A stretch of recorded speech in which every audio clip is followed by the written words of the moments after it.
नमस्कार दोस्तों। हाल ही में गौतम अडानी और उनके समूह पर अमेरिका में लगे आरोपों को लेकर चर्चाएं तेज हैं। लेकिन इस पूरे मामले को न केवल एक कंपनी बल्कि सरकार और विपक्ष से भी जोड़ा जा रहा है।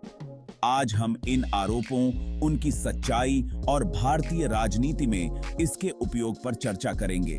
साथ ही जानेंगे कि क्या यह मामला भारतीय सरकार पर सवाल खड़े करने लायक भी है या यह सिर्फ विपक्षी पार्टियों की राजनीति का एक मुद्दा भर है।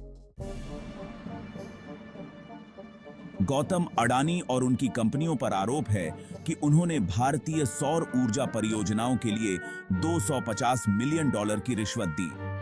अमेरिकी अभियोजकों ने कहा है कि यह फॉरेन करप्ट प्रैक्टिसेस एक्ट का उल्लंघन है। लेकिन ध्यान देने वाली बात यह है कि ये आरोप अभी साबित नहीं हुए हैं। यह पूरी तरह से संभावित भ्रष्टाचार के दावे हैं, जो मुख्यतः अडानी समूह के निजी मामलों से संबंधित हैं। इसे भारतीय सरकार से जोड़ना बिल्कुल अनुचित है। अमेरिका का फॉरेन करप्ट प्रैक्टिसेस एक्ट यह सुनिश्चित करता है कि अमेरिकी निवेशकों और कंपनियों को अंतर्राष्ट्रीय स्तर पर नुकसान न हो। लेकिन यह सवाल उठता है कि क्या इस मामले में अमेरिकी एजेंसियां अपने अधिकार क्षेत्र का सही तरीके से उपयोग कर रही हैं? अडानी समूह एक वैश्विक कंपनी है और यह आरोप भारतीय अधिकारियों पर रिश्वत के हैं, लेकिन इसे अमेरिकी संदर्भ में खींचा जा रहा है। इससे ऐसा लगता है कि यह एक बड़े उद्योगपति और भारत के खिलाफ माहौल बनाने की कोशिश हो सकती है। इस खबर का असर अडानी समूह और भारतीय शेयर बाजार पर पड़ा है। लेकिन हमें यह समझना चाहिए कि अडानी समूह भारत की अर्थव्यवस्था का मजबूत स्तंभ है।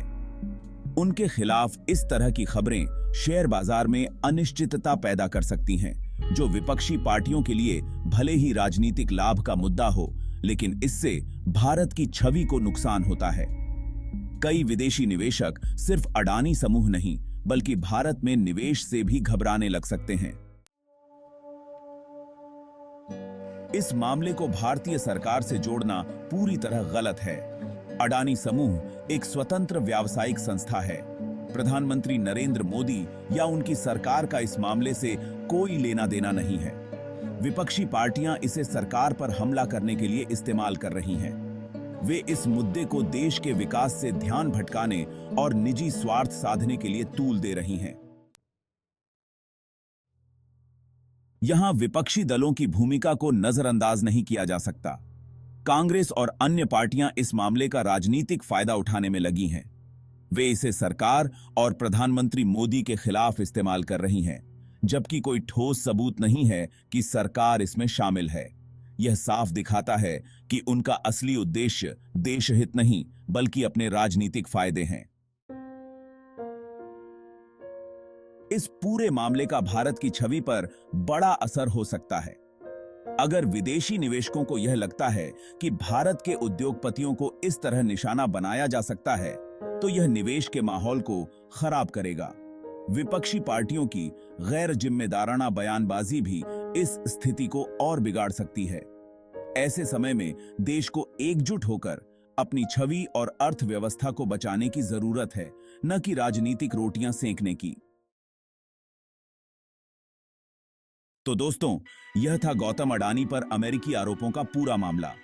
ध्यान देने वाली बात यह है कि अडानी समूह पर लगे ये आरोप अभी केवल दावे हैं और इन्हें साबित होना बाकी है। भारतीय सरकार को इसमें घसीटना न केवल गलत है, बल्कि यह देश की छवि और अर्थव्यवस्था को नुकसान पहुंचाने वाला कदम है। आपकी क्या राय है? कमेंट में बताइए। वीडियो पसंद आया हो तो लाइक और सब्सक्राइब जरूर करें। मिलते हैं अगले वीडियो में।